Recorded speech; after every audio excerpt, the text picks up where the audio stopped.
It's for golf. Okay. Wait till you. Okay.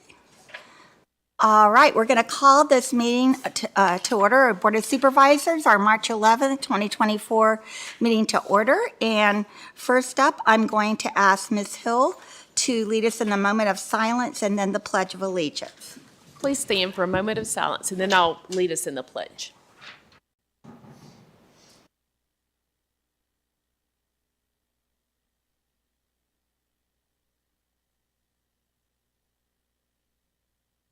Let us pledge.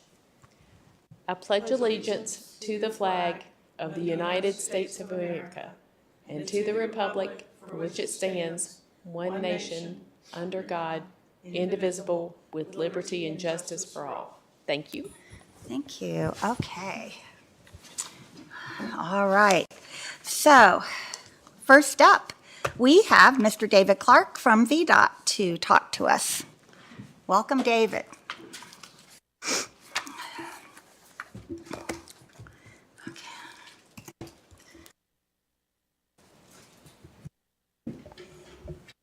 Good evening, everybody. Been a good month for just getting a lot of the basic springtime maintenance work done. A lot of machining gravel roads, hauling stone, a lot of cleanup this morning from heavy winds. Last night had a lot of trees down overnight. Still cleaning up some of that stuff. We got all the roads opened, of course, but or we'll have to go back and pick up a lot of debris from the wind. Did cut some brush with the mow trim on Lovely Mound on Farmingdale. A lot of the work we're doing that's not gravel road work, we're doing getting ready for the paving schedule that's coming through, and that's already here. They've already started paving on Glade Road. They'll be doing about 4 miles in the Bradshaw area and about 4 miles on Catawba Road from the Roanoke County line back into Montgomery County. We'll also be doing some surface treated roads, some in the McCoy area, Keisters Branch area, Sterling Drive, Whitaker Hollow. We're doing Sydney Church. That was a rural rustic road, unpaved road project that we did, and every once in a while they need to be gone over again. Doing some on Brush Creek and Craig's Creek Road as well. Also on Mount Pleasant and on Brooksfield. So that's coming later on, probably in the summer, but right now the plant mix people are here, and they're in Floyd County as well, near the Montgomery County line out on Route 612, just past Pilot, going not 615 towards Pilot, but 612 Rock Hill Road, High Rock Hill Road. So a lot of the patching you see will be in front of that schedule, but also some other patching. They've done some patching on Union Valley, Little River Dam Road, which is getting bad near the Sportsman, and on Pilot Road as well. And that's about it. We are, I saw later on the agenda, we're working on the rural addition that the county would like to do. That's a gravel road. That's a private road that we're bringing into the system. So we've been working with county staff on getting all the right-of-way, getting the utilities out of the way, and we'll be using some of your secondary road construction money to bring in Opal. It's not a very long road, but we'll be building that up and bringing that in. And then we're working on getting Taylor Hollow Road ready to work on this summer. That's the other gravel road project that we'll be doing, Taylor Hollow, out in the Lester's Gate area. And that's it. All right, thank you. So we'll see if there are any questions. I'm going to start down here with Supervisor Bone. Do you have any questions for David? I do. Can I ask more than one question? Or no? How many do you have? No. Are you taking requests for potholes? Yeah, I mean, yeah, we have plenty. We have plenty, but we'll add it to the list. Yeah. Okay. The only one point besides the potholes is thank you for Mill Point Road. I drove up there last week, and the ditch looks I think that's great. working. Yeah. Yeah. I haven't checked with the homeowner, but for potholes, Woodland Hills between Nellie's Cave and Lester's Gate, although there are some potholes further up, sort of at the peak of the horseshoe, however you want to call that. And then there's a few on Harding Road, and There's somewhere else, but I can't remember. So I'm sure Happy Hollow has some too. Yeah. Thank you. Okay, thank you. All right, Supervisor Kitts. The only thing I'd bring up is there's an intersection at the corner of for Pepper's Ferry and Price's Fork for the new light that was redone down from Bellevue Elementary. In the evening time, the timing on that is kind of backing everything up. It goes all the way up over the hill sometimes in the evening time, and just the timing. But other than that, nothing else for me. Okay, there is a project coming up that, I don't know if it'll solve that problem, but it will build a right turn lane on Price's Fork Road onto Pepper's Ferry. That's in the works right now. We've been working with county staff on that. They've been involved, but that's in design phase, just to let you know. Thank you. Okay, Supervisor King. Just a couple of things. I do appreciate VDOT last night and night before. I know y'all was very busy and the trees down, everything in the roads, and you worked hard as you could, and I do appreciate that. But I want to bring up about Paul School Road, the drainage again. I think they did do some out there. They may not have gotten all those pipes out there, but they have done some work on Paul School Road. Yeah, I know they put some gravel and things like that out there. All right, appreciate it. Sure. Okay, thank you. All right, Supervisor Grasky. Hey, we spoke earlier today, and so thanks for taking those concerns. But actually, just something that I thought about to put on the radar. So I've noticed that they've started the work on the new community housing partners development there off of Merrimack Road. And so I guess my question is, will we be doing any kind of, will we be looking or predicting traffic impacts as a result of that development? And I know there's not a lot of room on either side of Merrimack right now, but looking at how traffic might impact. Yeah, anytime that's been looked at, I don't know what improvements were being required by them. Nothing to Merrimack Road. It would just be to the entrance. They're required to put in a commercial entrance.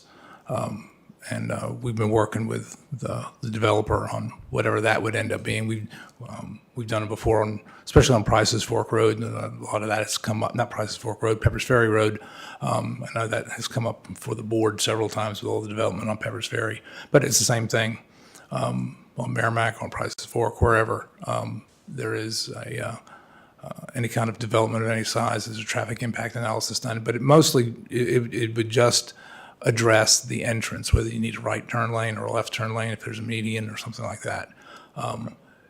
Increase to traffic on Merrimack Road, we can't make the developer do anything beyond that. And unfortunately, there is no funding source for improvements to already paved secondaries. Your secondary construction money is pretty much all earmarked towards unpaved roads. There's a little bit for some spot type improvements, which could be done, but it's not a lot for that. Okay. All right. Thank you. Okay, Supervisor DeMotts. Good evening. I had, interestingly, 2 citizens approach me about the same issue within days of each other, and this is not in my district. You may have already heard, because I brought it to our team's attention, because it's rare for me to get any complaints.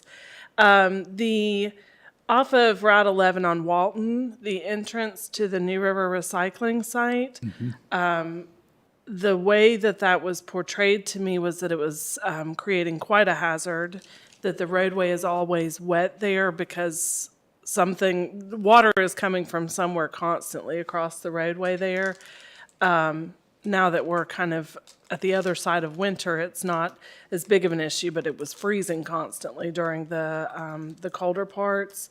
And so if somebody could pay close attention to that entrance at that site. And then one of the citizens who brought that to my attention also said further down Walton, much further down where it crosses Crab Creek before the tracks, that there's kind of some damage going on to that bridge there. I think you have a maintenance scheduled for That's the going to be bridge? replaced Okay. here fairly, I don't know when it's supposed to start, but that's going to be,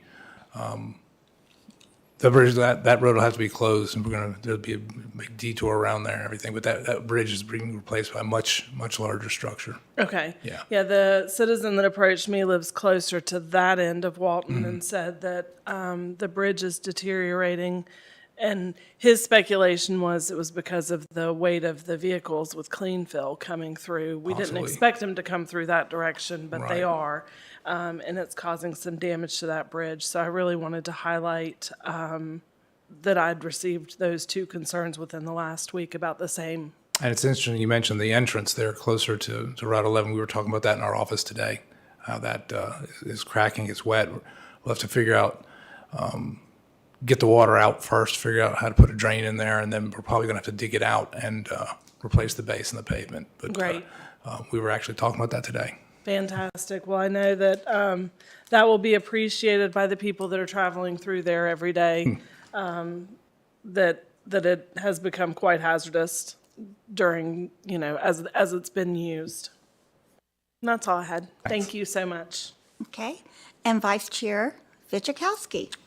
I only have one thing, but I did want to mention, I believe Supervisor Kitts brought up the intersection there at Price's Fork. Is that the project that Dr. Smoot It is. was able to secure money for? Yeah, that'll be very helpful. I don't think that's supposed to be till 26, isn't it? Probably, yes, that's Yeah, probably about right. somewhere around there. Just thought you'd like to know, Supervisor. I only have one location, and you were talking about, you did a list there of patching that you're doing. Are you talking about contiguous paving or just filling in holes? Those are probably larger patches rather than potholes. Okay. There's one section on Allegheny Springs Road that, deteriorates a little bit quicker, and with all the rain that we've had here lately, this off and on stuff, it's kind of wallowed them out a little bit more. So, but if somebody goes out and looks at that, several years ago, there was like a patch, a contiguous patch that was put in there, and it held up for several years. And it's probably would be a whole lot better to do that than to constantly come out and fill in the holes that open up. But it's on Allegheny Springs just prior to Flick Drive, before you get to Flick Drive. That's the only one I got. Okay. Speaking of Allegheny Springs, we are going to be doing you'll see a big group out there at some point here the next week or two, looking at that smart scale project that the county was successful in getting at the intersection of Route 11 and Allegheny Springs. We're going to have a bunch of people out there walking around trying to figure out exactly how to get that project, get it started. It's in design now. That'll be a very welcome project. I think a lot of people were expecting a traffic light, but I actually caught myself getting ready to come out of Allegheny Springs to make a left turn towards Christiansburg. And traffic, you watch your traffic coming at you, and it looks like it's clear, or maybe a large truck will come in and turn and get into the turn lane. They block completely any vehicles behind it. And if you start out, I think that's where a lot of our accidents are coming from. Is people they're surprised when they start out thinking that the last vehicle has turned, and there's still more to come. So, Yeah. but we appreciate it. Okay. I don't have a question, but I want to thank you for working on that right turn lane off of Price's Fork Road. I think that's really needed. It's gonna be good, I guess I yeah. do have a question. Do we have a timeline on it, when it might be done? I'm not sure. I think it's going to be like 26, I think. Okay. Yeah. Good to know. But I'll double check on that and have an answer for you. Yeah. Exactly. Any other questions that you all have thought of? Well, thank you very much. All right. Thank you all. Okay. All right. Before we have public address, I believe Ms. Hill has an introduction to make. Yes, I'm happy to introduce to you tonight our Community Resource Officer. You remember last year, as part of the budget process, we had included funding for community resource officers, and we have worked with the sheriff in his office, and we have Daniel Williams here. He's been here for about a week now, and he's a very welcome addition, friendly face, so we're glad that he can join us this evening. Welcome. Okay. All right, now it's public address time, and so let me read this. This is a time that the Board of Supervisors welcomes citizens to present comments on issues related to the county. A sign-up sheet is available before the meeting for citizens to sign up to speak. Following those speakers that have signed up, members from the audience may address the board. All comments must be directed to the chair and the board from the speaker's podium at the front of the room. It is our time to listen to your concerns. The board does not reply to questions during this time. Please state your name and where you reside when you come to the podium. You will have 4 minutes to speak, either as an individual or a representative. At the end of 3 minutes, you will see a yellow reminder light appear on the box on the podium. At 4 minutes, a red light will signal that your time is up. Speakers may leave any written statements and/or information for the board with the board clerk. Speakers will be judged out of order should they engage in personal attacks, use profanity or abusive language, or debate with the audience. During public address, we ask the audience to please be respectful of the speaker's time by not applauding or making loud noises. We do not have anyone that signed up, but if there are folks out there that would like to come forward, this is your time.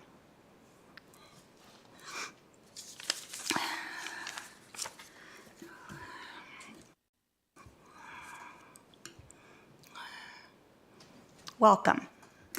Thank you. My name is Jocelyn Hildebrand, and I live in Shadow Lake Village in Blacksburg. I'm from Virginia Organizing, hence the shirt. And we are a grassroots organizing group with chapters all over the state. I'm part of the New River Valley chapter, and 3 of us are here tonight. 2 of us are going to speak. We're here tonight to request that you implement a whole house repair fund. I want to thank Supervisor Bond, I hope I pronounced that right, Fijalkowski, Biggs, and Grafsky for meeting with us already to talk about this and making a commitment to work on it with us. And I want to ask that the rest of you please set up a meeting with us in the next 2 weeks so that we can talk about it. We're going to be bringing back a few people from our group in 2 weeks to talk here again. So if we're done with all the meetings before then, we can move along to other things instead of bringing those members to ask again. That is about it. I just want to ask that you please email Cleo. We have her email on these handouts. Can I leave, and I'm not sure where to leave these handouts. Right at the end, right there. Perfect. That's what I'll do then. So that's all of your time that I'll take tonight. Thank you so much, all of you. Bye. Thank you.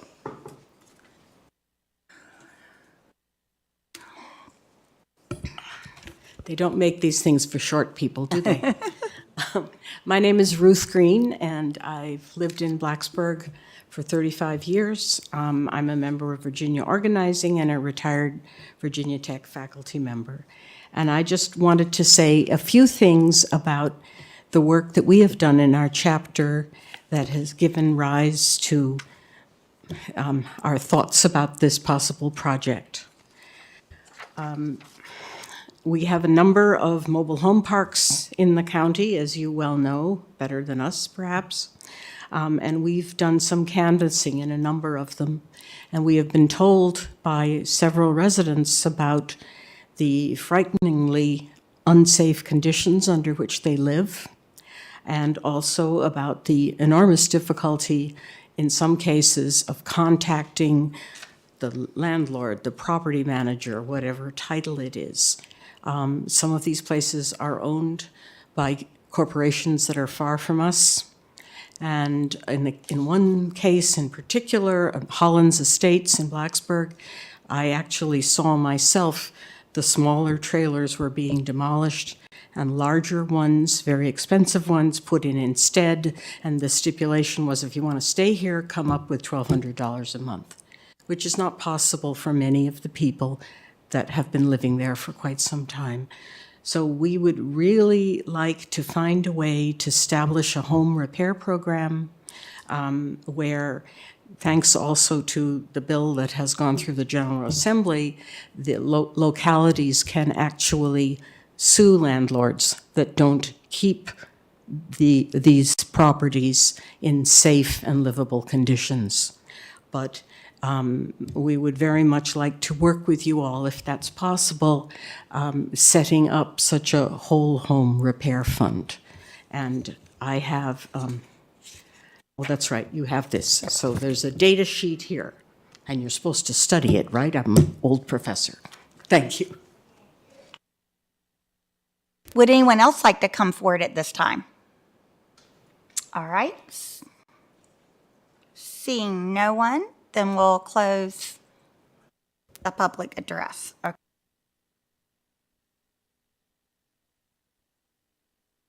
Why do I do that? Okay. Do we have an addendum, Ms. Hill? No addendum tonight, Okay. Madam Chair.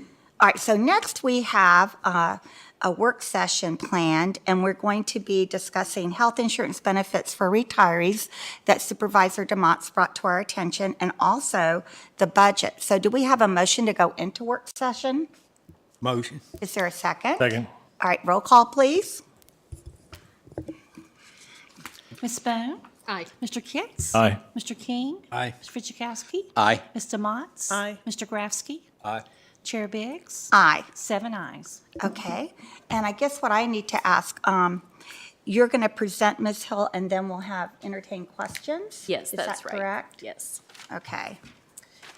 If you remember on January 22nd, Brad St. Clair presented some information to you, which we can go back over any questions that you might have from that, about possibilities for health insurance for retirees. So I'm going to pick up with kind of where we left off after the last meeting and go from there. We ask our actuaries and financial advisors to evaluate the impact that these two plan options would have on the county's financial position. The benefit that we ask them to look at provides coverage tiers at all levels at these percentages. So if we looked at two different scenarios, with Plan A, as you can see, hazardous duty sworn officers with 25 years of service would receive a 75% contribution. Non-hazardous duty employees with 30 years of service would receive a 75% contribution. When we ran the numbers, we did run them as if a person who had their spouse on their plan and met the criteria would receive 75% of the premium for their premium and their spouse. If the board chose to adopt a plan, you're not locked into that. We just wanted to run that scenario because that would be the greatest cost. Then you can see how that steps down with years of service from that. And Plan B starts with 50%, for hazardous duty employees with 25 years of service, and then non-hazardous duty with 30 years of service would get a 50% contribution. We talked a little bit last time about actuaries, and actuaries are basically math and statistician experts. They use math and statistics to look at the cost or risk of a potential event.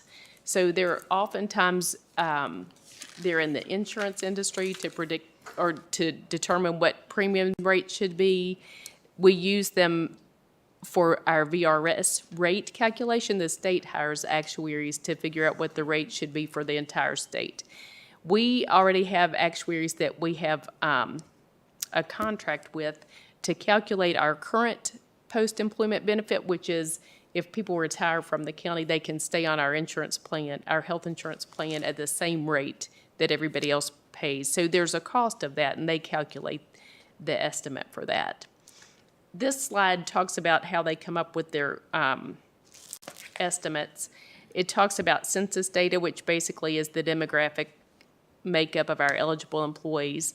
And they use the same assumptions. That's it's a very important key to what actuaries do. They have to make a lot of assumptions, which could be wrong, but they use the best information that they have. And they used the Virginia retirement system assumptions to start with, and they tweaked a few of those. They changed the discount rate, which is related to interest rates, to update that because the rate that they were using was based on 2-year-old data.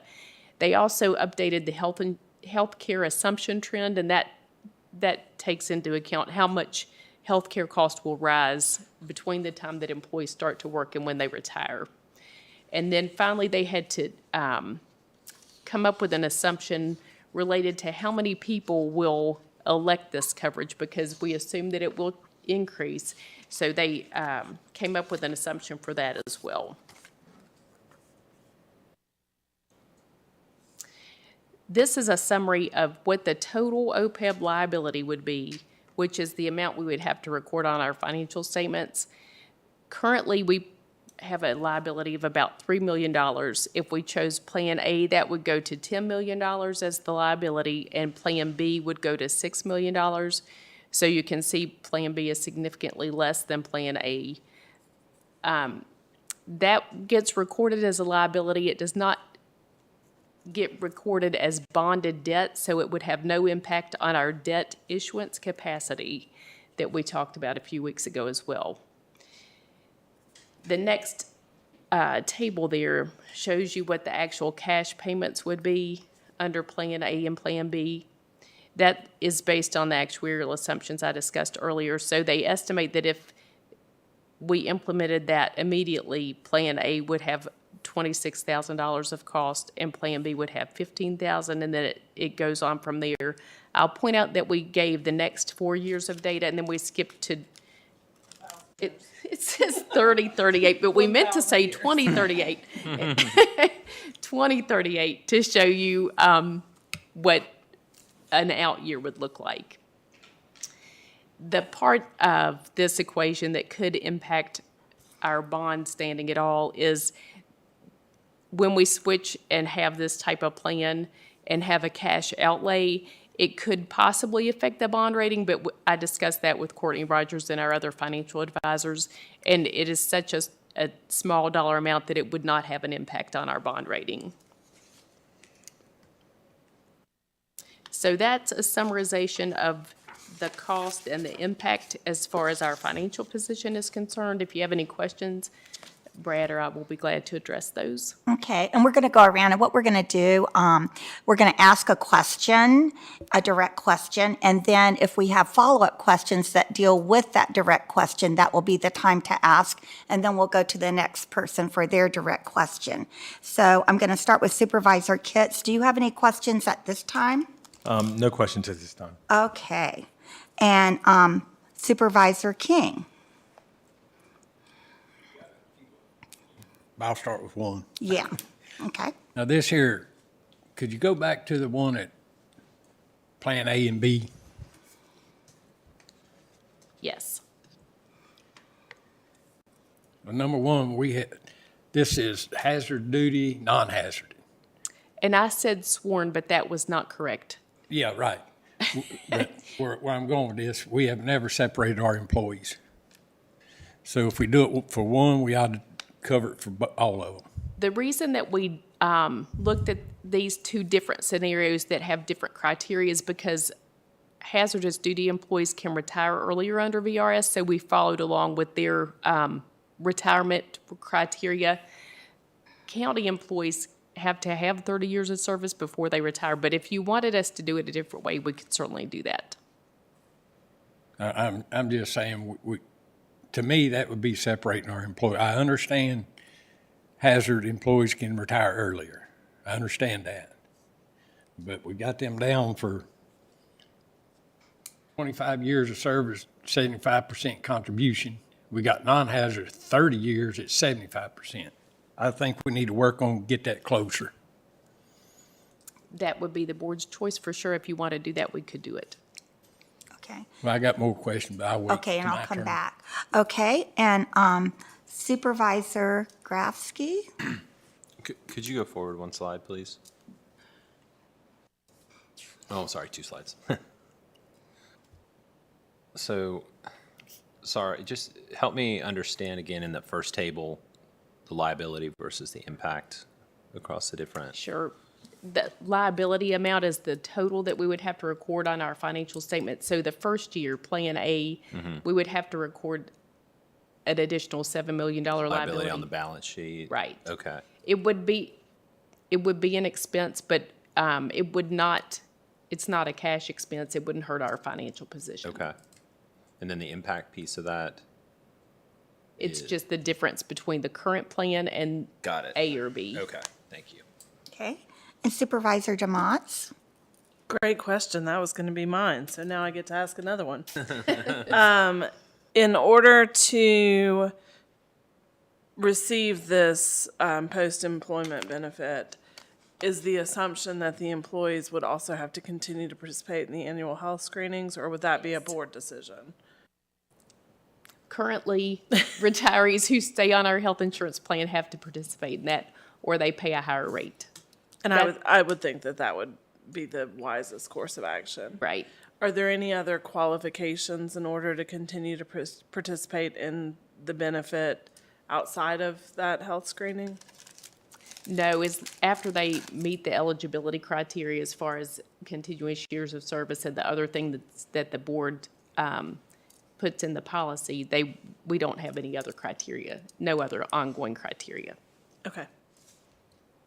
Okay. And Supervisor Bone?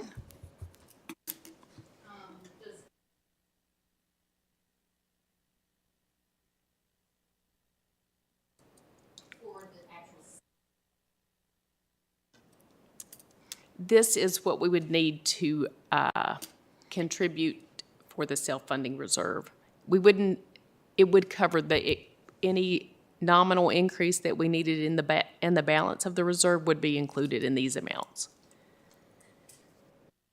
So I think we have two costs. Well, I mean, maybe three with the impact on our balance sheet or what have you.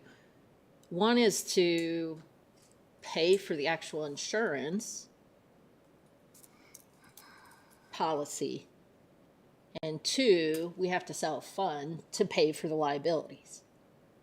We don't have to pay for a policy per se for our self-funded insurance. We're just paying the claims. So we would pay these amounts into our self-insurance fund, and then claims would get paid out of that. And the other part that would get paid out of that fund would be our stop-loss policies, which we do have premiums for those. But these costs would be sufficient to cover all those items. Okay. All right. And Vice Chair Fidzikowski? Which one of these plans would be closest to, let's say, the two towns, what they have? I'll let Brad answer because he might know off the top of his head.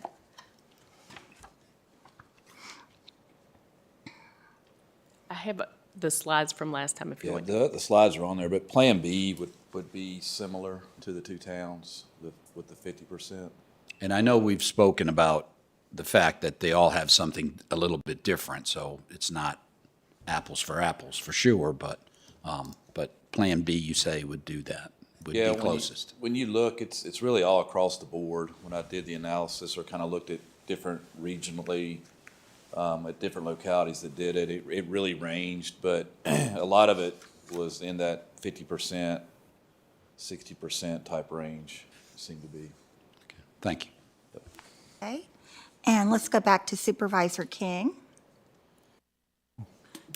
Oh, I'm sorry, Supervisor Kitts.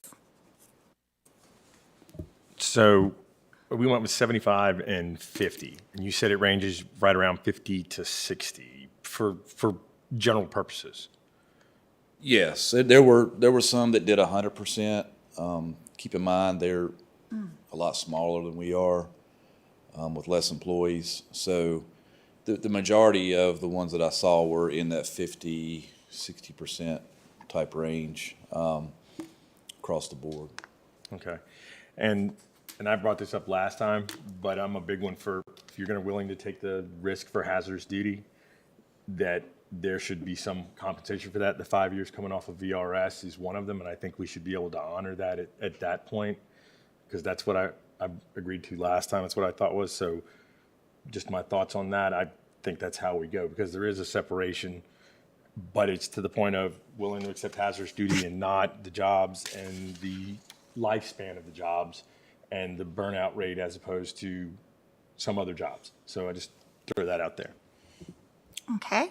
I think too, to that point, that when we put the criteria in, when we met and we kind of put a criteria in that you needed to be fully VRS eligible for retirement, then that was kind of a standard across the board when I examined different programs, was that the employee had to be fully VRS for retirement. That automatically kind of goes to that 25-30 because that's a VRS standard. If you're hazardous duty, you're 25. So when if we stay with that standard, then it kind of has to be 25, 30. Okay, all right. Vice Chair Fidzikowski. I don't have any further questions. All right. Supervisor King? Now here, does this just cover the employees or spouse too? If a spouse had been covered for the 12-month previous to the person retiring, they could continue to carry their spouse. Okay. But if that's our scenario here, it would be up to the board how you decided to implement it. But the cost here do assume that spouses would be covered like that. And, okay. And any dependents that they Yes, have at the time? dependents as well. Yep. As long as it's 12 months prior to this going into effect. Yes, that's right. Okay. Thank you. Okay. Did that bring any other questions up down here? Just Okay, one real quick. Supervisor Grafsky? So the cost estimates are all based on who's currently participating and kind of, I guess, I imagine projecting out that type of participation rate. Is there any estimates that if this benefit were made available, that more people might opt to keep their insurance in the future? They did make an assumption that that would happen. Oh, And I okay. have that rate. That's the piece of this equation that's hardest to predict. Sure, absolutely. So they said, But there are some But it there is does some assume that it will assumptions. increase. Okay, perfect. Okay. How about down here? All right, Supervisor Bone? Does this insurance cover people, like the present retirees that are using this? Does it cover them until they get Medicare, or? Until can you they're buy- eligible for Medicare. And they can't buy supplements through this? That's correct. They cannot. Okay. Okay. Did that bring to mind any other questions? Okay, so I guess at this, well, I want to say, I think it's a great tool, as Supervisor DeMott's mentioned earlier about recruitment and retention. So I think that is really worthwhile to look at. But I would imagine that staff wants some kind of, what to do now, like. Right. If you so- could give us direction about. Direction if about you want- that, Want us so- to look at these plans, if you want us to look at an additional plan, if you want us to put something on the agenda for approval in the future. Okay, and I'm I'll start with happy to- Supervisor yeah. DeMott's. Can you move forward to the slide with the impacts and the cash costs? So I'm happy to, I guess, give my opinion first. I think that Plan A obviously is the best benefit. I would like to see us adopt Plan A the way that it is laid out, and I would like to see us give direction to staff to put that on a future agenda for adoption. Okay, all right. Supervisor Grafsky, how are you feeling at this point?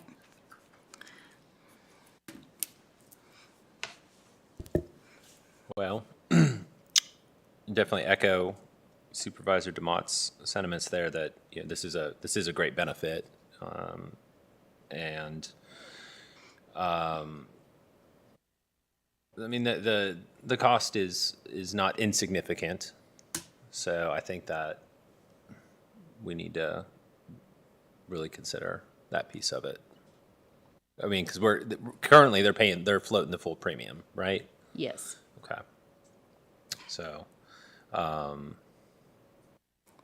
yeah, I mean, just knee-jerk reaction, Plan B to me is looking, it balances giving them a reasonable benefit with also, providing some financial support to them.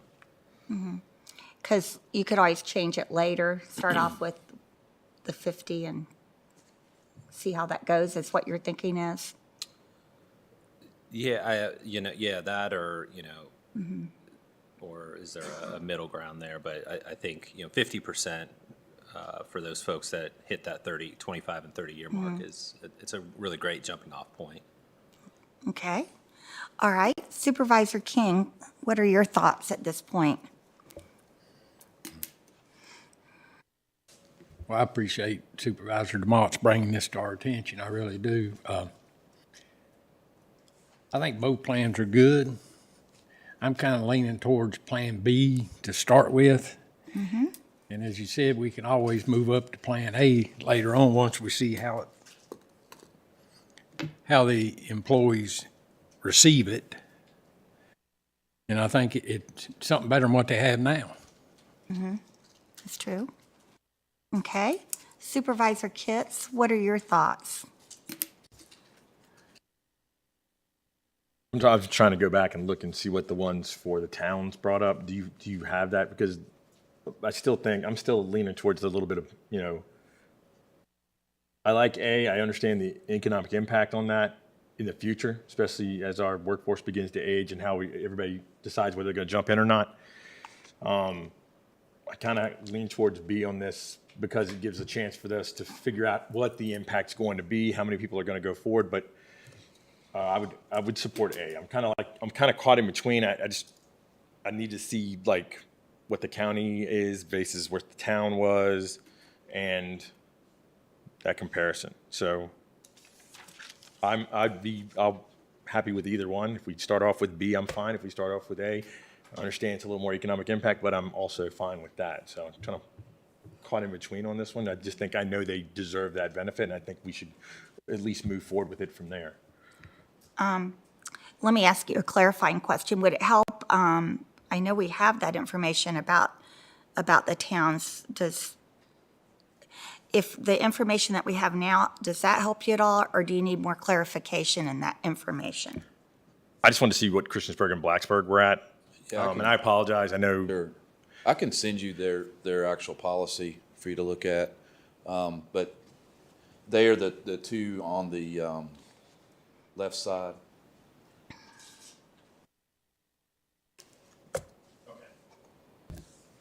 Those are the towns. Okay.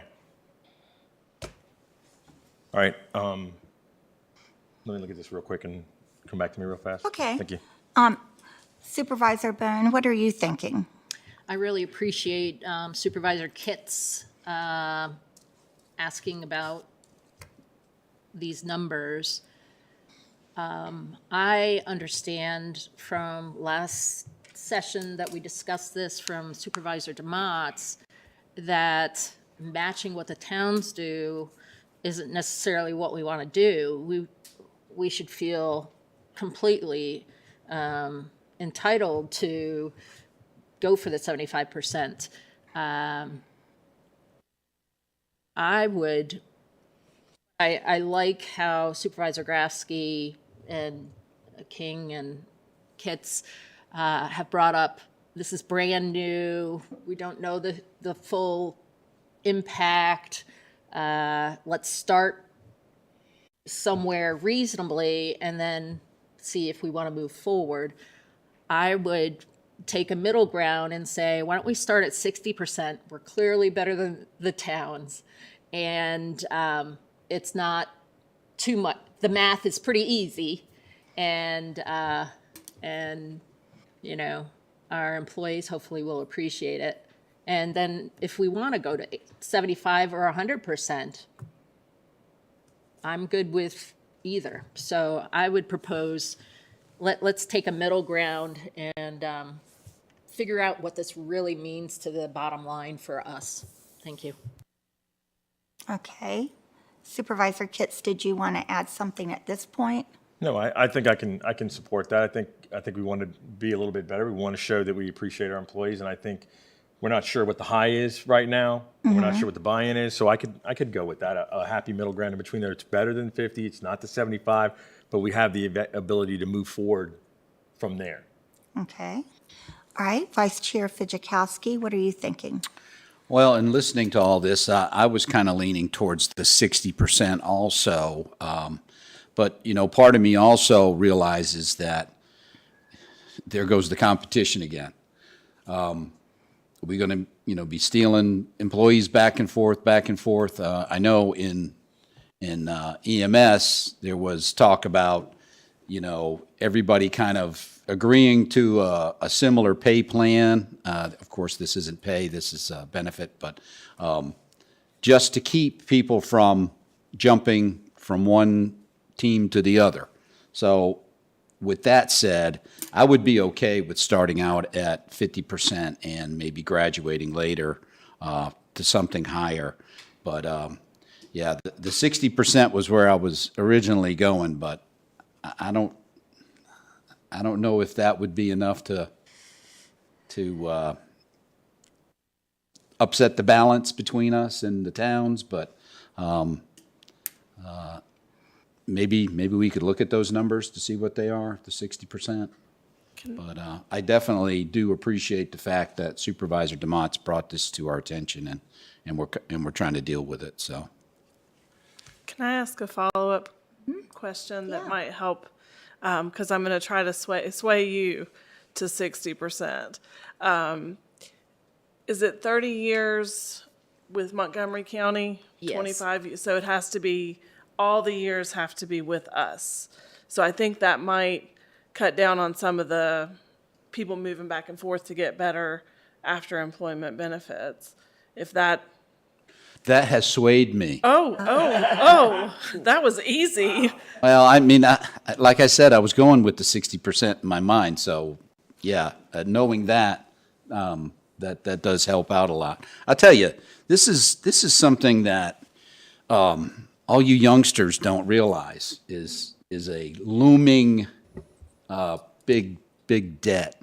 When I retired back in 2007, it would have cost me, for my health insurance through the state plan, $1,200 a month. And there was no way I could do that. Just no way. If somebody were to pay half of that, yeah, I could do it. But it can be a real shocker, especially as you go into retirement and you think you've prepared yourself, and then here comes almost a second mortgage on top of you in health insurance. So I think this is a great thing that we're pursuing here. So, and thank you for that information. Okay, so now I'm hearing that we have some consensus to look at the 60%, which would be like a compromise. But I want to go back and ask Supervisor Grafsky how he feels about that. I am comfortable with 60%. Okay, and then Supervisor DeMott's. Well, I want to, baby. yeah, and I do want to just make a statement that I brought this forward, but everybody has been very supportive of it, and I'm so grateful that it has been so well received by everybody. So thank you all very much for really having these discussions and being supportive of it.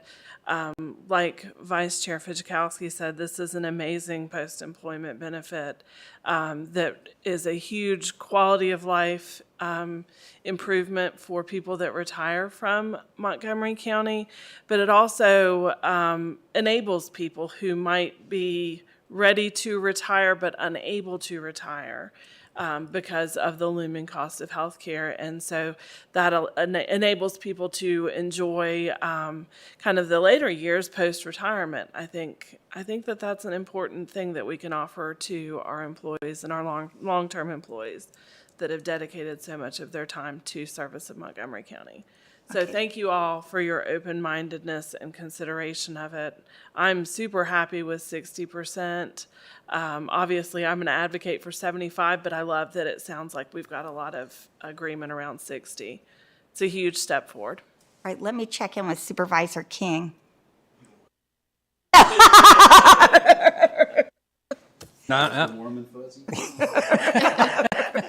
No, I'm fine with 60%, but that would be going towards Plan B, right? Yes, that's correct. It would, so it would, I assume it would be 60-40, 60-50-40. That's what I was going to say. Are we going to discuss moving these other bottom two up or just leave them where they're at? All goes up 10? 60, 50, 40. Okay. I'm good with that.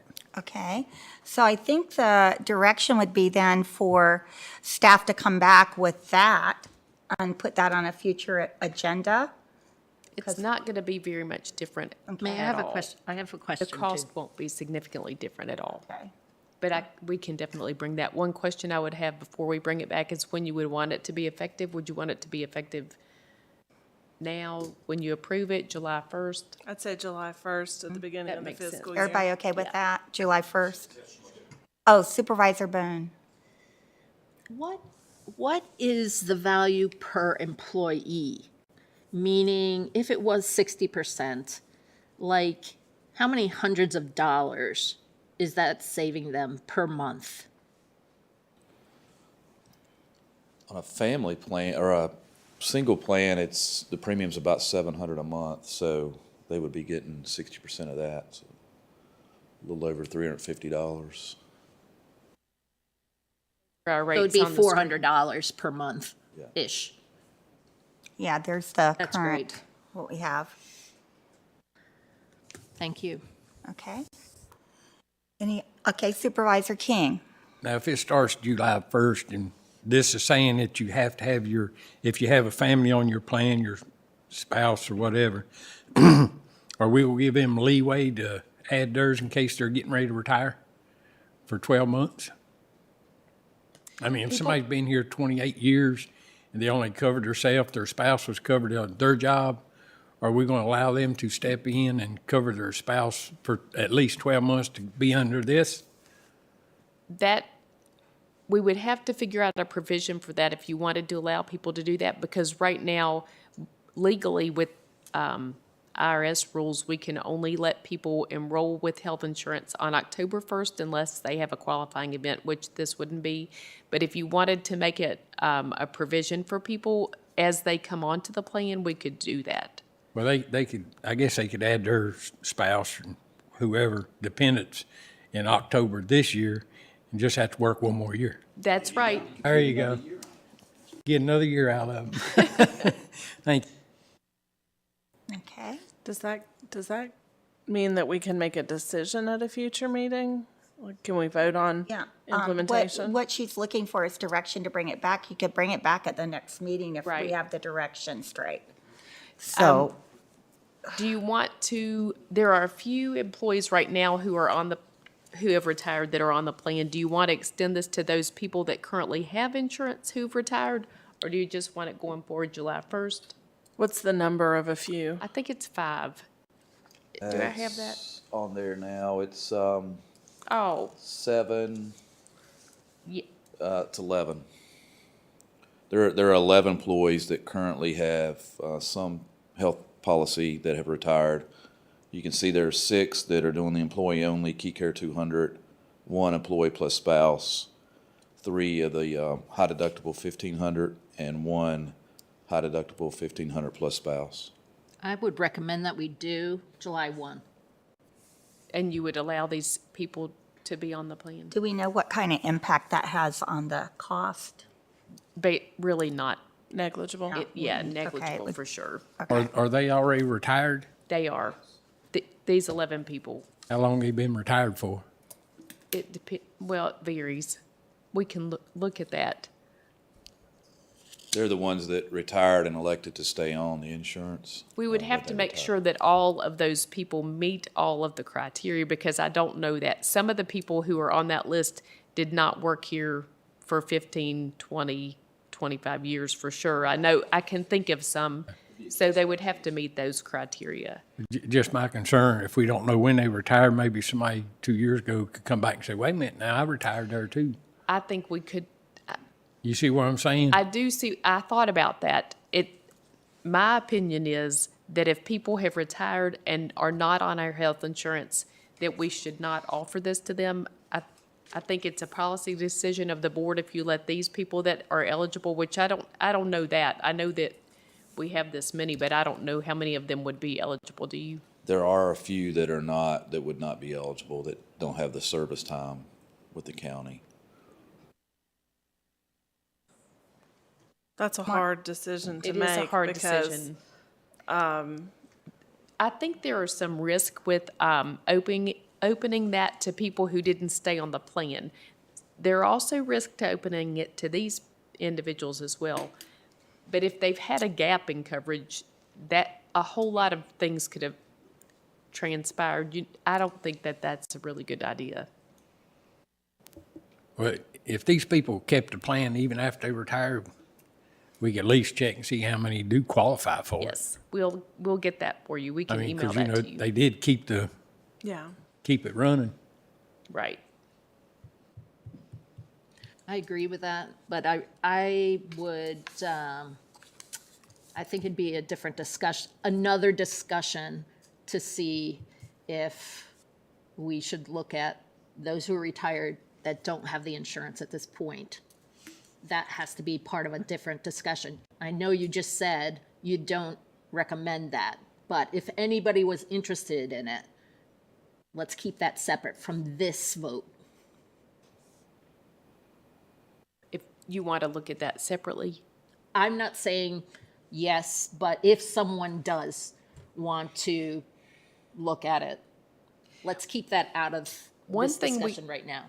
I understand. One thing that needs to be considered is if you were to entertain the idea of allowing people to come back on the plan who've been separated, we don't know where they all are. We don't, there's a lot of information that we don't know. What if we couldn't contact those people? I don't think that we should go down that road. Okay.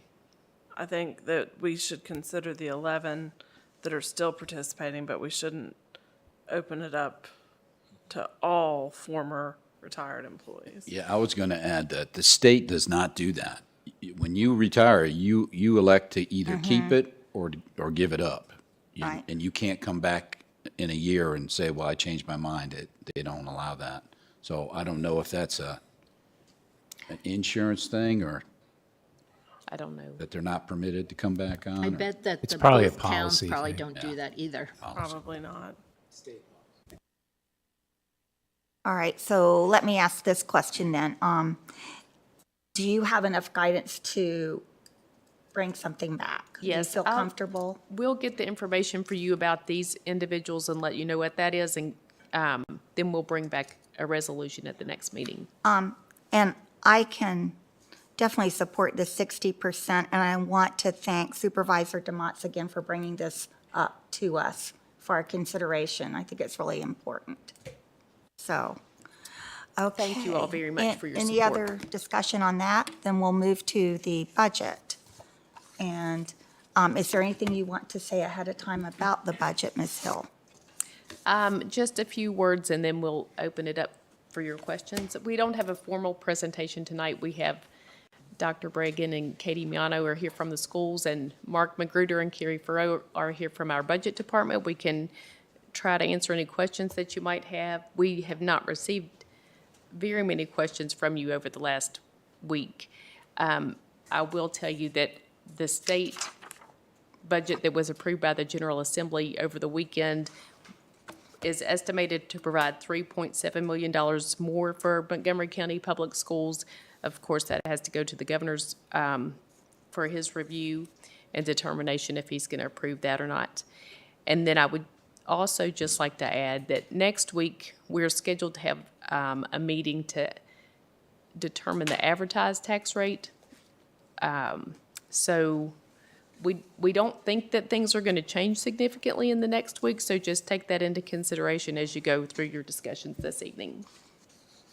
Yeah, what she's basically saying is that if we wanted to, tonight, we could actually vote on an advertised rate, or we can do it at our special meeting that we have planned on Monday night. So that's what she's saying. That's correct. Okay, well, let's start then with budget questions, and I think I'll go down to this side and ask Supervisor Grafsky, do you have any questions at this time? Sure, and thank you. Excuse me. My first question is, so in several areas throughout the budget, adjustments for the upcoming minimum wage change are referenced. If I'm not mistaken, in their presentation, MCPS said that they were raising minimum pay to $15 per hour. Is there any consideration for us doing that for county employees Yes. as well? We've done that for almost all of our employees. There are a few seasonal employees in Parks and Recreation, they're lifeguards and those kind of things. Maybe a few other seasonal employees that we haven't raised that for.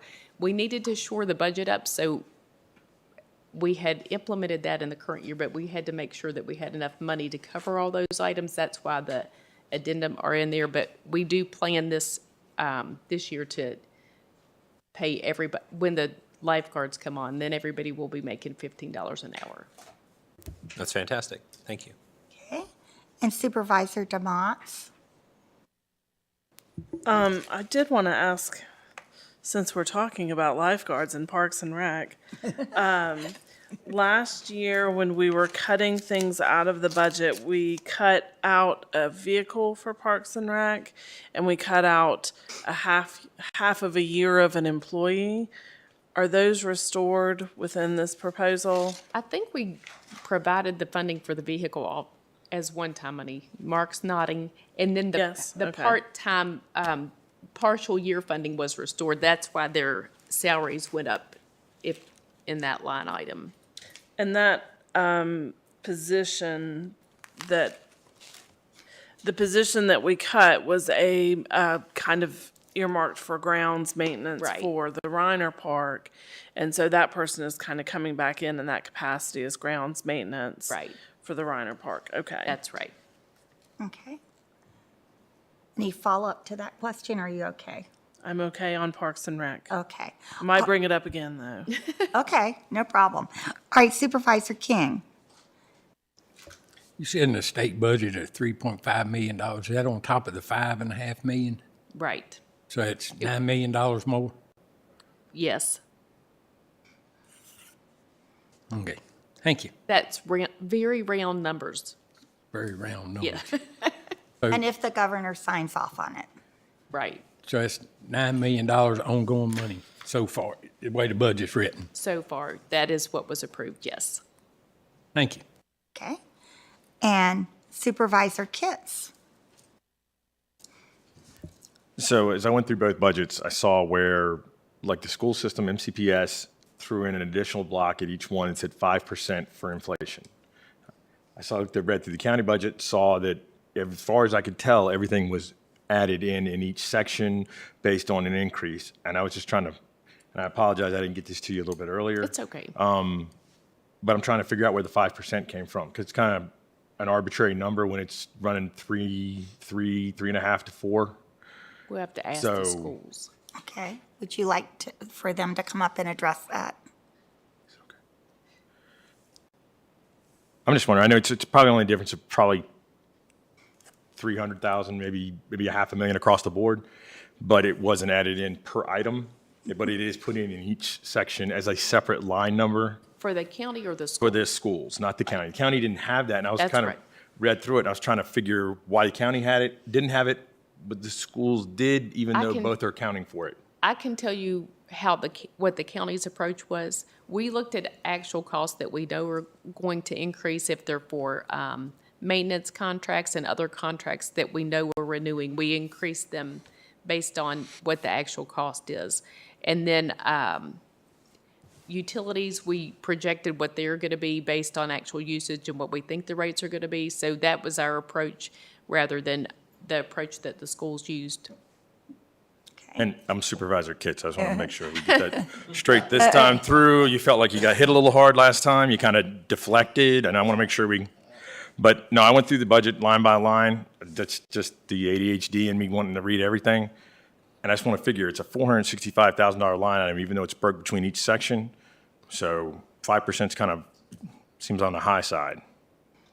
5% of, Inflation. Inflation is a line item going across the board.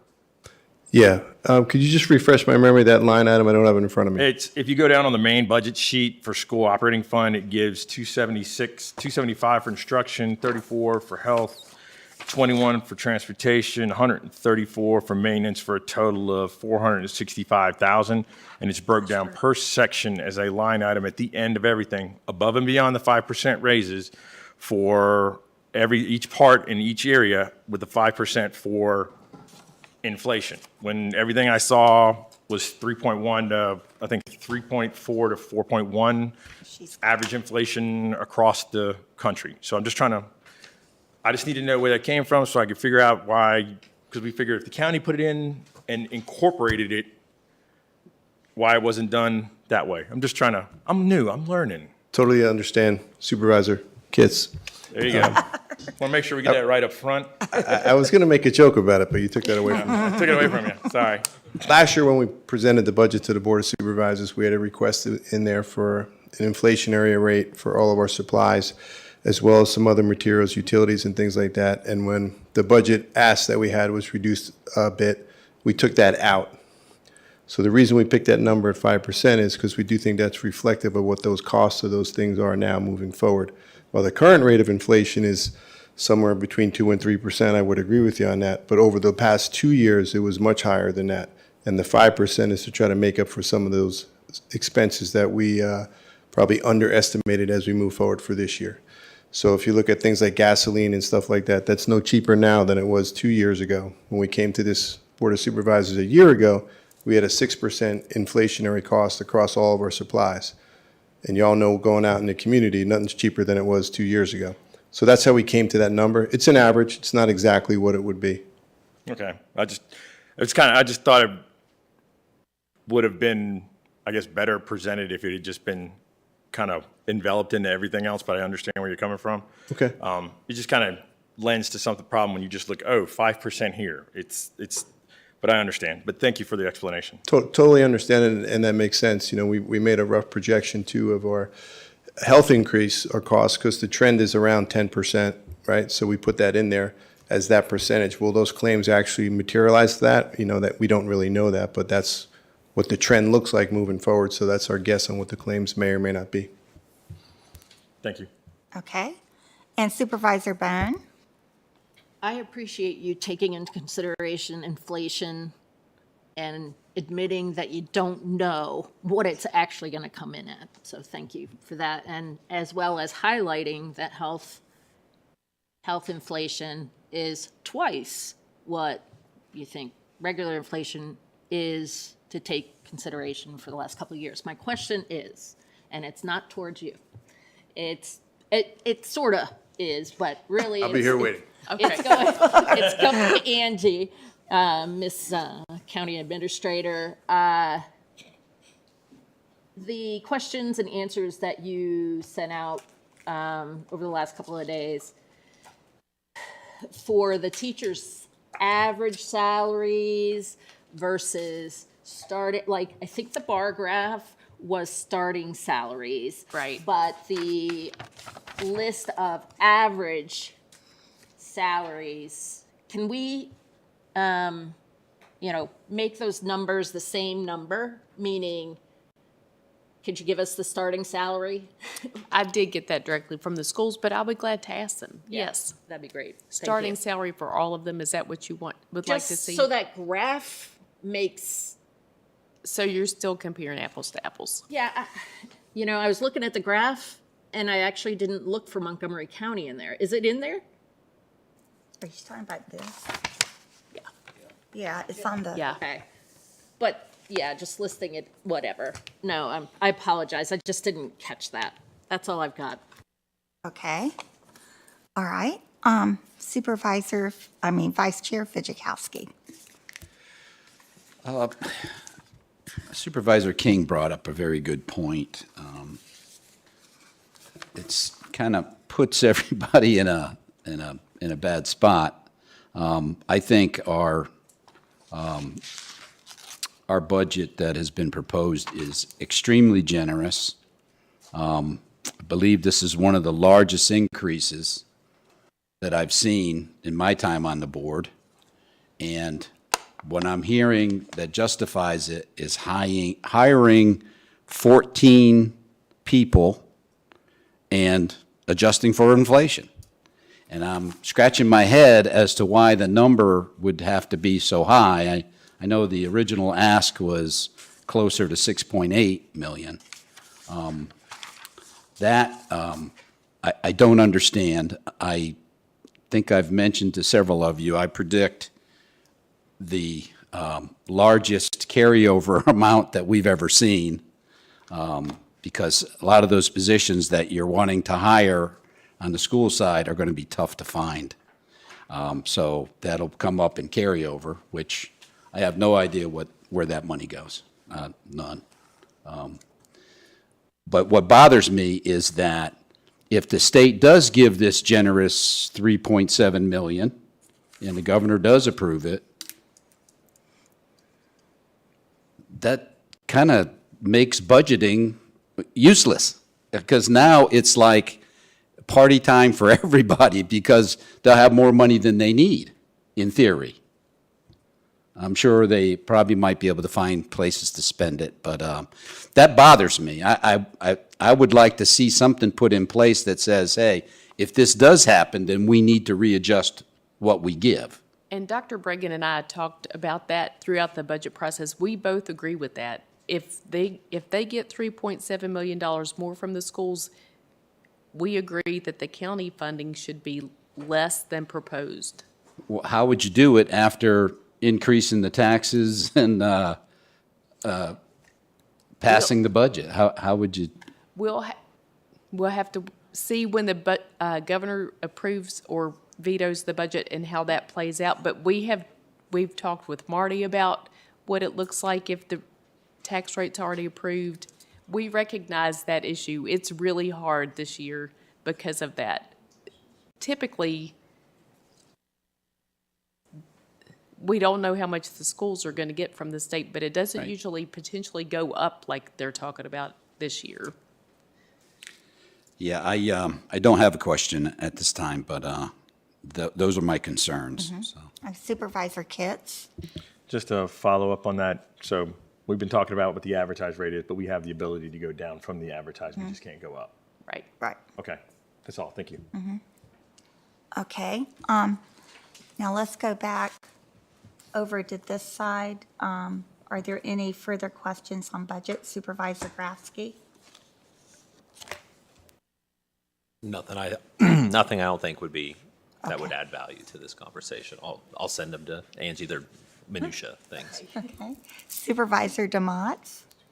I just wanted to take the pulse on some of our outside agency funding and see if anybody was concerned about any of those or had any reservations on the outside agency. And I will, I guess, couch that by saying one of them, Onward NRV, I'm extremely in support of their request for additional $7,443 for this fiscal year. And so I kind of wanted to see where, if anybody was having any objections to any of the outside agency funding, that one in particular, but any of them. Okay. Let's go Supervisor Bone, and then we'll come on up. I actually have two questions, but I'll start with one. And Okay. if I get to ask my second one, great, but if I don't, I'll write up the question and send it in. What I don't understand is those numbers, do those numbers include every penny that we pay that nonprofit? Meaning NRVCS, for example. I thought we paid them much more. We do pay them much more. This is how much we pay them for their annual contribution, so to speak, their operating contribution as a participating agency. We also pay them for services that they directly provide for our Child Services Act program and a few other items as well. So no, these do not reflect those amounts. Those are included in other parts of the budget. So with that, are all of those agencies similar in meaning if our county residents use their services, we pay for those services, or there's an offset, or it's not the same? It's not for the everyone? same. But And are there other agencies that we do that? I can't think of any others right off that receive funding from other streams. Can you, Mark? I think they're the only one. We'll look through and make sure that they're the only one. Thank you. Okay. Supervisor Kitts, did you have another question you'd like to ask? No, I'll come back and email you the questions that I have. Thank you. Okay. Supervisor King? Yeah, we still talking about the budget, right? Yeah. Well, she kind of sidetracked to the That's what I thought. nonprofits. Sidetracked on to the outside agency. Right. I just asked to get where the new money was going, if it's mandated money or if we just saying you need an increase. Yeah. That's why I asked. In the budget, I thought they did a good job of, saying what was mandated and if there was an increase. And then there was a chart that showed the total increases for those. So that was really helpful. And the NRV Emergency Communication Regional Authority, $48,000 more this year, which brings it up over $1 million. Right, that's our share of their ongoing operating cost for the 911 authority. I can give you their full budget if you'd like to see that. So it went up $48 million for 1 year? $48,000, I mean. Right, that's the proposed budget to cover their increased operations as well. I can get more detail about that for you. Now, we still divide each other per call or something like that? Is We that- divide them evenly between the four of us. So we each pay a quarter of the cost. Oh, So, okay. So if you got so their 40 total, calls, each one gets 10 calls. 2 million. say that again. You just divide however many calls by each. The way that the costs are split is not based on call volume. We just divide them evenly, the cost evenly That's between. right, yeah. Yeah, Okay, Okay. thank you. you're welcome. And Vice Chair Fitchikowski? Onward, Yes. Yes. they base that on population, correct? Yes. Do they include Virginia Tech students? Yes. And They include how does anybody our that's economic included. development needs justify that? Can you rephrase that question and ask it differently? Yeah, I'll turn it around inside out. They're students that don't live here when they graduate. So how does us putting money in basically for them for economic development Gotcha. gonna help us? So I will say one of the areas of focus of Onward NRV is to retain top talent from our Radford University and Virginia Tech graduate pools. They do that by providing internship programs that local employers can participate in, by doing career fairs, representing the New River Valley at career fairs at Radford and at Virginia Tech. So one of the organization's goals is to retain talent in the New River Valley, try to keep them here so they don't go to Northern Virginia or Richmond when they leave. So, Excellent response. That includes New River Community College too, probably, right? yes, it does. Yes, they've done tabling events there as well. My point is that it's like adding another town that we have to cover, because Onward doesn't take in town money, it just takes county money. It takes a small amount from both towns. That's a donation, Yeah, though. both towns do contribute a donation. Yeah. Yes. That's all I got. I have a quick follow-up, if I may, for Okay. Supervisor King about the 911 authority. Okay. That budget has not been approved by the 911 authority board yet. But this is based on their proposed budget. That their budget will be, it's scheduled for approval at the end of March. Okay. All right. So $48,000 increase times 4? That's right. Yes. Wow. Okay. All right. Supervisor Bone? It's my turn. Just to follow up on the agencies, I don't have that document in front of me, but as I was doing quick math, one of them was getting like a 25% increase, but it was a small number, just the same. My apologies for not having it in front of me. I think I have it somewhere. Yeah. Yeah. The Children's Advocacy Center. That is a small program that does a lot of good. It is a large increase, but I think that they've come and spoken to you several years in a row about the work that they're doing, and they made a valid request for why they needed that increase, so we recommended the funding. And I hate to say it, but tourism, that's a 20% increase, a little bit more, but That's thought I'd just based on how much our transient occupancy tax collection is. And the reason that it went up this year is because we're collecting a lot of revenue from Airbnbs with transient occupancy tax. So it's not it's not just an outlay. Okay. Supervisor Kitts, did you have? Yeah, and this is coming to something else. It's not a mandated fund, but it's for the Christiansburg Institute, went from 10 to 40. Am I reading that right? For Christiansburg Institute? I don't have an issue with it at all. I just, Ask me your question again, please. Christiansburg it's going, Institute. thank you.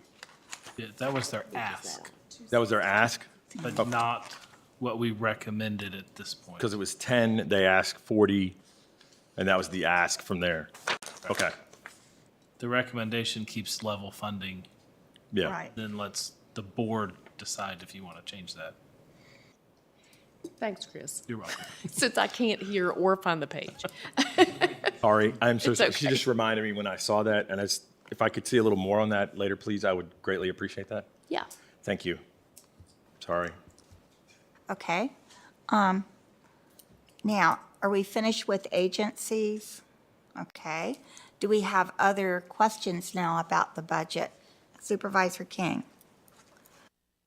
I know, I sent this question in because we had a couple of people come in front of us talking about teacher salary, and I know we got them here. It's average of each one.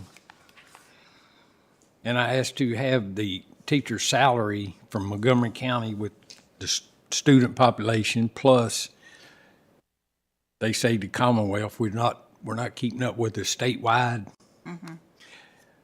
I'd like to get some compensation for the teachers, Fairfax and up through all this, plus the student ratio.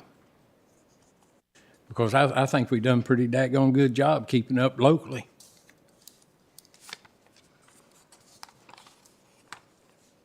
Okay.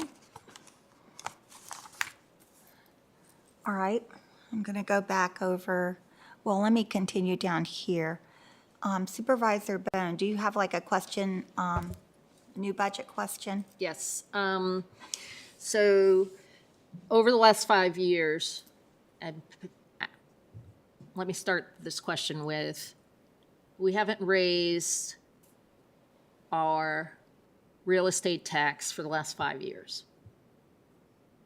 But we've had organic growth. Right. With new construction.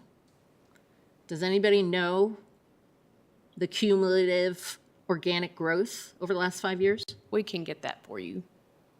Because inflation for the last 5 years has been 20%.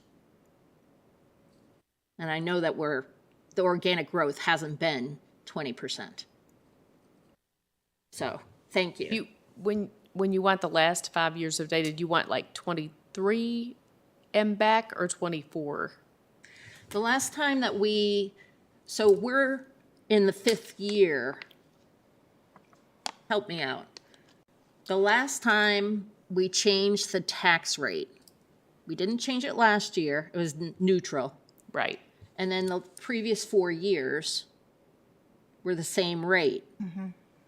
But the previous 4 years, It was the same rate. There were years that we held the rate the same during reassessment. 2 times, Mark, is that right? 2 reassessments. neutral? No, it was not neutral. It was the same actual rate, so we got additional money Right, from that. so I'm hoping that the last 5 years, Will not include one of those years. I would think. Right. Okay, so the last 5 years. Okay. Because COVID was in there and all that big inflation and. Right. And, we've had to pinch pennies Right. with no tax increase. Do you want to know total growth or just real estate tax? Total tax revenue Okay, growth. we'll get that for you. Great, thank you. Okay. And Supervisor Kitts, do you have another question? Okay. Supervisor King. Do you have another? Okay, let's go Supervisor Grafsky and Supervisor DeMotts. Okay, Vice Chair Fidjakowski. Yeah, I'm kind of curious as to why we're only hiring 6 out of the 12 that departments requested. And how did you determine who got what? We evaluated internally the need, and honestly, we could request and fill more positions if the board wants us to do that and there's sufficient funding for it. We also tried to balance what we retain for the county's increase with the whole pot. 'Cause I know that was a lot of discussion we had about that our employees have been doing a lot with little, and it was time that we helped them out. And I don't know, it just seems to me that 6 positions is not going to really make that much difference. And I would like to see the 12. So I guess we better hope the schools get 3.7 million extra money so that we can borrow from them. We'll be glad to get that information for you. You could get the cost of 12. Yeah. We did try to evaluate which ones will have the biggest impact immediately, but there are definitely some, and I really think that all of them should be funded next year if we can't fund them this year, but we might have additional needs next year as well. We'll get that. That would be great. Can I ask a follow-up? Yes, to- please do. To that question? Now, so and I apologize, I'm sure there's a table in here and I've looked at it and there's a lot of stuff in there, but, so is it 6 net new over last year? Because there's other places in the budget too where, we're rolling in FTEs that were added, unbudgeted FTEs that were added mid-year in FY '24, things like that, so. It's 6 brand-new FTEs. It does not count the ones that we rolled in or that we made whole during the year, like Okay, Supervisor DeMott so talked there about. is There are some more than that. There's Right. some incremental Yes. FTE adds above that Right. 6. Which we Okay. can get you that too. So we would have added there were a couple, 2 or 3 that we added completely off cycle that we funded in this budget. And then there were some like the Parks and Rec position that we made whole. Got it. We'll get you that too. Supervisor Kitts. And bouncing off of that one, and I know we spoke about this, are we still on track? Because I was looking to get a projection, a work projection versus population increase. You said sometime in April. I knew after we got the budget kind of nailed down about adding, like Supervisor Fizikowski said and Supervisor Grasky, making sure that we get the mesh of what we need to make sure our departments are functioning at the highest level possible. I know we'd spoken about this earlier. We can talk about that. I'm not sure that that's the best way to determine how many positions that we need, but we can talk about that and see what it looks like. I'm not trying to do that for like a hard, this is what we're going to have to add because this equation equals that. That's up to the staff and you. I just want to see to make sure that we prepare in advance, that we have the resources in place to allow you to have that opportunity to form the team that you want to form. To go, as the old saying goes, you don't fight with the team you want, you fight with the team you have. Right. I want to make sure that you are in a position to be able to have the team to make the county the best possible operating mechanism that it can. And that's the only reason I asked for the projection versus that, because it also allows us to plan ahead accordingly just to make sure. That's all. I appreciate the support. Okay. Any other further questions from board members? Okay, so now I guess the next consideration, it sounds like there is some information to be gathered.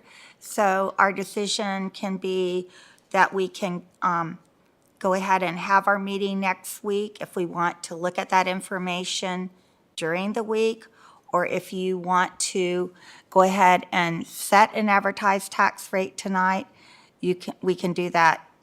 It's whatever the board wants to do. Would we have a meeting next week if we set it tonight? I don't have a need for that if you said it tonight. That was the purpose of that Right. meeting. That was the main purpose of the meeting. We can get these answers back to you throughout the week as we gather them, and then we could. We wouldn't have a public address or public hearing next week? Right. Okay. So I make the motion to. Well, we're in work session now, Yeah, but that's I'm right. just bringing it up for your consideration as to see what the consensus might be when we go out of work session. Because we can always lower it, right? Yes, you can always lower it, you can't raise it. So Supervisor Bond, do you support going ahead and advertising voting to advertise the tax rate tonight? Okay, how do the rest of you feel? Supervisor King, you've got a question mark. Yeah, I don't think we need to talk about the tax rate tonight because number one is we advertised for the special meeting. If we throw out a tax rate tonight, I know if I was sitting out there, I'd come to you and say, what are you doing? You had a meeting lined up, we come to speak, you already said it. But we don't have time for them to speak next week. Well, we need to have time for them to speak next week. That's, We can add that, can't we, Marty? We could have public address. We don't typically at that meeting, but we can add that. I mean, this is people's hard-earned money we're talking about here. They need to have time to say what's on their mind. I just don't think we need to talk about no tax rate tonight. but we're going to have a public hearing. On April the 4th, right, for the advertised rate. But if you want to have a public hearing next week, we can advertise that. That's just my opinion. So we would have multiple public Marty's- hearings? Marty's doing something over there. I think, correct me if I'm wrong, Supervisor King, he's not really talking about advertise, he's just saying that we put it on the agenda to have a meeting, Right. To have to public talk about address. that item, to set the tax rate. I misspoke. Yeah. Not a public hearing, but public address. Right. Yeah. Since we already advertised for the meeting for next week, if we discuss it and set a tax rate tonight, I understand your concern. yeah, as a citizen, I wouldn't like that at all. Okay. Supervisor Kitts? So I completely understand where he's coming from, but the one thing I'll throw out there is we can lower it. We can't go up. And it would give them a chance, if that's the way we're going to go, then that has them a chance to look at it and say, this is what's going to happen. I'm just throwing that out there because I know we have the opportunity to. So Okay. How about down here, any thoughts?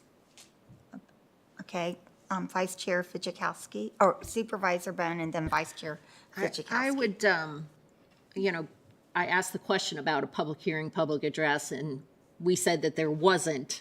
We don't that. typically have public Right. address at that meeting, but we certainly can. I personally love public address and hearings, so I think it makes sense to wait to approve the tax rate, even though the tax rate can come down. I mean, it's out of respect for our, I get that, and I'm glad you brought that up, Supervisor King. Okay, and Vice Chair Fidzikowski? Yeah, the meeting is set. I agree with Supervisor King. I think we should stick with the plan and not pull any surprises. And I'm really pleased to hear Supervisor Kitts keep talking about lowering the tax rate. I love that. Okay, so what I'm hearing is we want to keep the special meeting, but we want to change the format to allow public address. Is that what I'm hearing? Because, public hearing you have to advertise for. Right, but public address. Okay, so let me ask you this. What time then would we have this special meeting? It's advertised to have at 6:30. And so we would keep the 6:30 time. We would have public address first, and then we would discuss setting the tax rate and vote on that. Is that correct? Is that what everybody, okay? And any other budget items if you have some that come Yeah, up. okay. I'd say Everybody- we're discussing setting the tax rate and voting to have the public hearing, but not voting on the tax rate. Just voting on the advertised Advertised. rate. Is everybody okay? And Yes, is Supervisor. the public address before our discussion and asking of questions? Yes. Okay, thank you. Okay. Anything else? All right, then if we're finished with work session, I'll entertain a motion to come out. Motion? And is there a second? second. And roll call, please.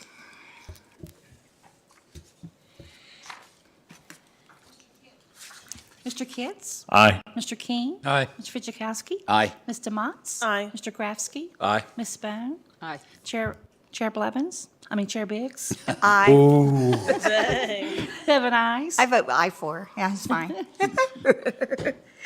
And that's what all good teachers know. Repetition is what stays in your brain. And boy, we've got some things that stay in our brain. Okay, besides that, let's look at items of consent. Do I have a motion to put it on the floor? So moved. And a second? Second. Any discussion or comments? Yeah, I'd like to discuss one. Okay, Mr. King, Supervisor King. I'd like to discuss that one about leasing off Virginia Tech. Yeah, I could talk about that. The county currently leases a site on McCoy that's owned by Virginia Tech as a consolidated trash site. That lease is set to expire. The original lease was 20 years, and now they're proposing to renew for 10 more years. Yeah, I understand what we're doing there, but my concern is they're leasing it to us for $30,000. For the 10-year period, so $3,000 a year, yeah. So Virginia Tech says they want to work with localities, and this is 1.5 acres of land that they're not even using, and they still want to charge us $30,000? How's that working with communities? I can't really address that. All I can tell you is what's in the lease. So. Could we send them a letter and ask them, hello? I'd like to pull this one out of consent because I can't vote for that. May I ask a question? In the lease, does it say that we have to return it back to the way that it was if we exit after 10 years? Sure, yep. It's a standard lease, yeah. So really, there should be no impact if we leave. Well, We're leaving- the impact will be we don't have another site for the consolidated trash site in that area of the Let's talk about county. that separately. All right. If in 10 years we say we don't want that site, We can terminate at any time, okay, actually. we would have to leave it the way we found it. Yeah. mhm. Right. We have to clean it up, get everything off it, yeah. So there's cost to us for that. Is there liability for Virginia Tech? No, they're immune. They have sovereign immunity, yeah. We have the liability on We have that. sovereign immunity as well, right? Thank you. Okay, I've got a question back to Supervisor King. Are you thinking about that you would want to lower the cost of the lease or just not have a payment at all? No, I mean, I know we need it down there. Yeah, My opinion is Virginia Tech says they want to work with us, and they're going to charge us $30,000 for 10-year lease for this, when they're not doing nothing with it anyway. We're keeping it up. okay, so we'll pull that off the agenda, and then as a separate item, you're gonna make a suggestion about how we might approach them. Is that correct? Well, I'd like to see us send them a letter or something. I asked them, I mean, you know, you said you want to work with localities. How's this working with anybody? Okay. Marty, since we have a motion and a second, and Mr. King wants to pull that item off. Yeah, I think it's the board's always had the policy that if a member wanted to take something off consent, you would allow it, and then it would be voted on separately under new business. Okay, that's what I wanted to know. All right.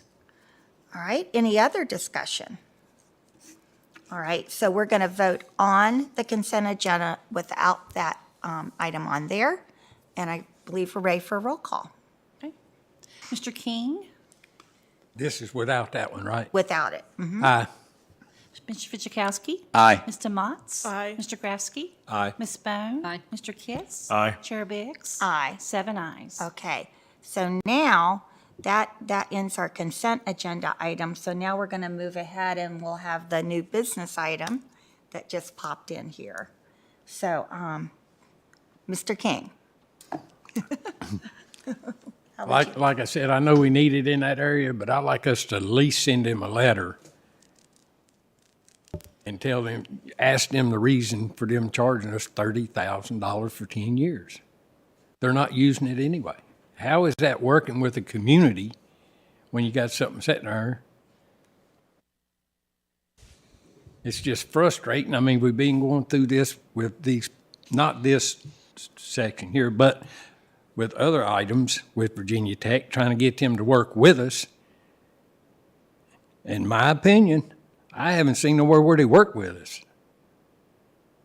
Okay, so in this letter that you're proposing, that we might send if we get consensus, would it be to, I guess what I'm wondering, is it to renegotiate the whole lease because we need to be there?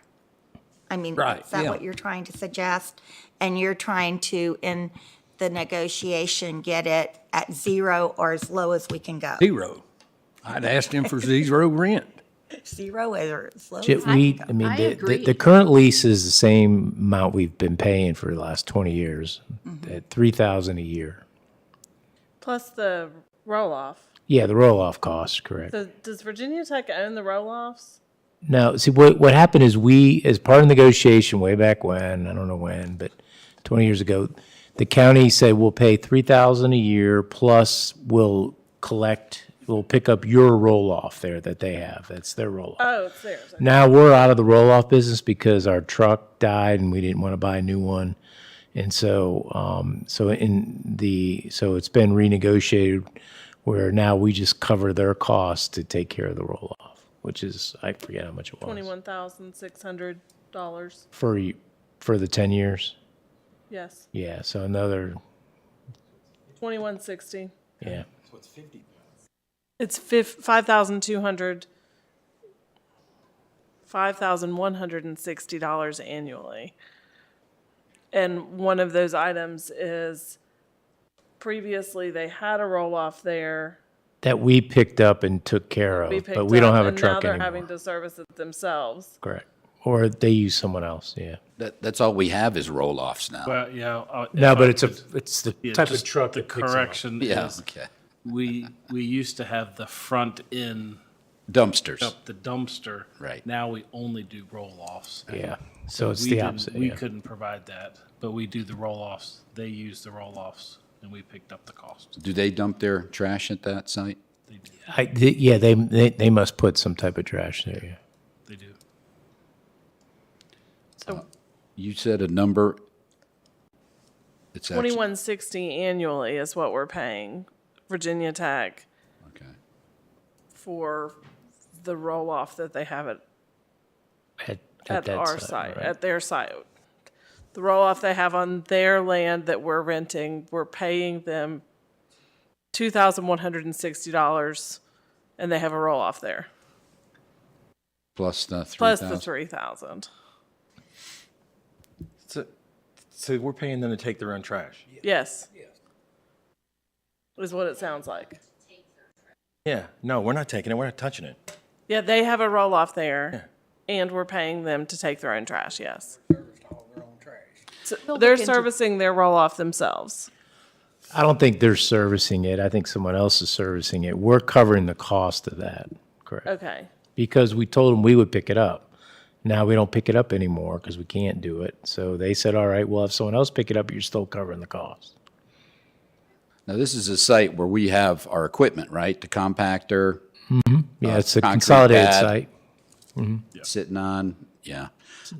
My opinion is, I don't really have a problem paying them something for it, but I think Supervisor King brings up a good point. That probably should be renegotiated, or at least have a conversation with whoever at Virginia Tech is in charge of that, just to see what they would say. But I think it would cost us more money to pull up the fence and pull all our equipment out and set it back, and then we'd have no place to go. So That's a big problem. in the end, I would be willing to cave, I guess is what I'm saying. Okay, Supervisor Kitts looks like he has something to say. No, I understand. It wouldn't be cost effective for us to have to clean it up, do it, and get another site established. But I still think, and I've got to go with him a little bit, there's got to be a little bit of wiggle room. I know we're talking small pieces and bits and nickels and dimes here in the overall scheme of the world, but there's a few things kind of iffy about that because it's been 20 years going. Everybody's like, oh, that's just the way we've always done it. So I think I'm leaning with them. There's got to be a little wiggle room in there for some of that. Even though we know we want to keep it and kind of got us over a barrel a little bit, we know we have to keep it, so. So is there a Supervisor King, timeline on this that they wanted it? It's a tight timeline because it's getting ready to expire. It's Okay. a few months away, but The lease ends on April 30th. April 30th? Yeah. So we would have time if, for staff, I would see it as a staff contact. Right, we can do that. Yeah, Scott Woodrum has been in conversation with their real estate people, and so we can see if there's any room. Is it the foundation or Virginia Tech that It's we're? Virginia Tech. Yeah. Okay.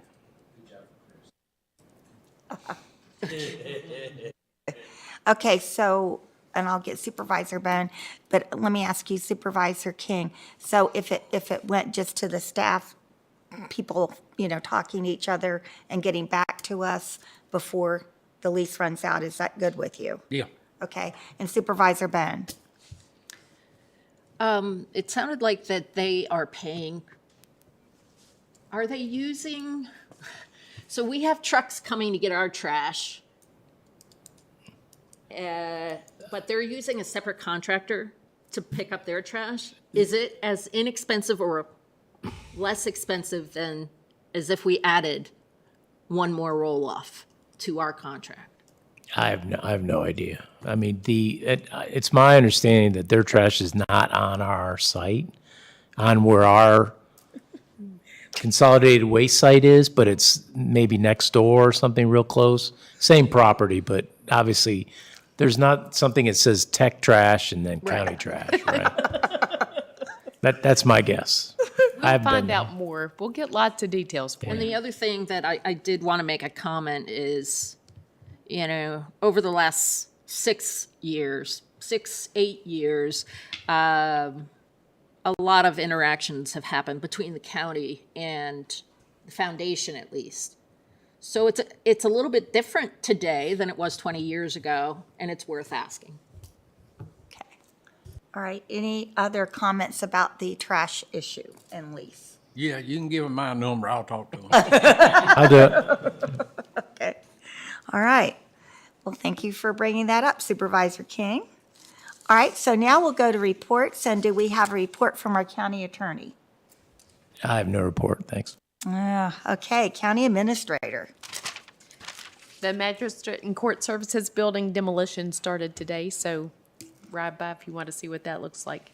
We're continuing on in the Government Center with the work on the flooring that is starting between the Treasurer and Commissioner's office. And I just wanted to give a shout out to General Services. Scott Woodrum's doing a really good job of navigating that and getting people to move where they need to move and making sure it has the least impact on staff as possible and keeping us well informed about that.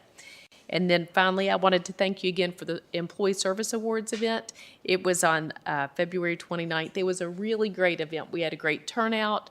The employees and directors were very engaged and very, very appreciative of what the board had done for them. The event was really nice and fresh and a great focus on their accomplishments. That's all I have. Okay. All right, board member reports. Let's start with Supervisor Grafsky. I don't have a report tonight. Okay. Supervisor DeMotts. No report. Okay. Supervisor Bone. No report. Supervisor Kitts. No report. Supervisor King. I'd just like to thank everybody, first responders, BDOT, and everybody for all their hard work last couple of nights with this wing going. I think everybody done a wonderful job. Do appreciate every one of them. Okay. And Vice Chair Fidzikowski. Shaw's Vegas is coming, April 27th. You might want to Get your tickets. tell our new board members about it. This is a fundraiser for the community foundation there, and what they do is they bring in this company and they gamble with play money, but it's a lot of fun, and they also provide a dinner and everything. It's a good, real good community event. So. Okay. All righty. Yeah, that's the name of it. Will you be there to help? I will be there. Okay. but not helping. Oh, you'll be Gambling. gambling. Okay, okay. All right. I don't have a report. Just want to thank staff for answering all the budget questions that we've been sending in. And so we're going to be adjourned then until Monday, March 18th. Do look.